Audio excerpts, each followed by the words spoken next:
Welcome to Caesarea.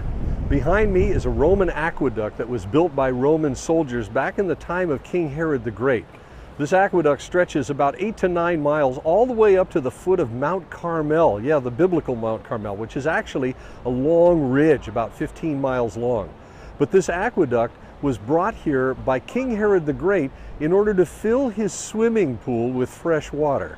His palace that he built in Caesarea was actually hammered out of solid rock in a small peninsula sticking out into the ocean. And you would think that he would have filled it with something like salt water, but no, he's Herod the Great, and to be great, you've got to do something extraordinary.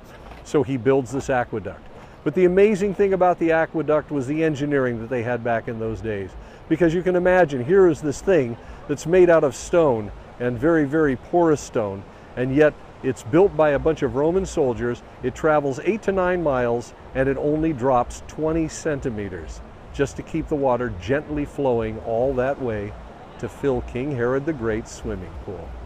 After King Herod the Great died, then the governors of Rome, as they came into the land of Judea, would occupy his palace, and they used the swimming pool too. And finally, the Apostle Paul ended up in Caesarea, right next to that palace, but in a dungeon instead, as he languished there for a few years waiting for trial that he finally got and was exported to Rome for his trials before Nero. Well, that's a story that I can tell you another time. But in the meantime, here we are on the shores of the Mediterranean Sea with this huge aqueduct running along the beach with the Mediterranean behind me. Just beautiful, beautiful sunny day, and people out there playing in the water, and even some of our students are there.